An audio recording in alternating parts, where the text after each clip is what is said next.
আমার যখন খুব বেশি হতাশ লাগে তখন আমি নামাজ পড়ি। এই নামাজের জন্য আমার আজানের জন্য ওয়েট করতে হয় না, আমি নফল নামাজ পড়ি। কারণ আমি যত মানুষকে আমার প্রবলেমের কথা বলি না কেন, কেউ আমার কোনো প্রবলেম সলভ করতে পারবে না।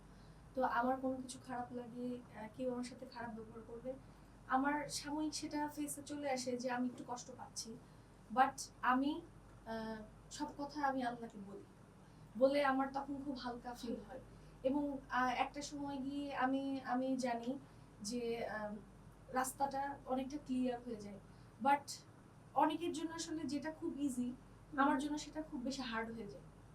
কিন্তু তখনই আমি যে হতাশ হয়ে যাই, তখনই আমি নামাজ পড়ি এবং আমি মনে মনে অনেক কিছু ভাবতে থাকি যে এটা কিভাবে রিকভার করা যায়, এটা থেকে কিভাবে বের হওয়া যায়, এটা কেন আমার সাথে এরকম হচ্ছে। তো তারপর আমি দেখা যায় যে যেহেতু সমস্যা সবকিছুই হয়, আবার সমাধানও কিন্তু আছে। তো সমাধানটা কেন যেন আল্লাহ মানে দিয়ে দেয়, আল্লাহর কাছে যখন চাই তখন দিয়ে দেয়। কিন্তু ওই যে সাময়িক সময়টা যে খারাপ যায় না, আমার মনে হয় এটাই বান্দার জন্য একটা পরীক্ষা। এটাকে আমি পজিটিভ নিই।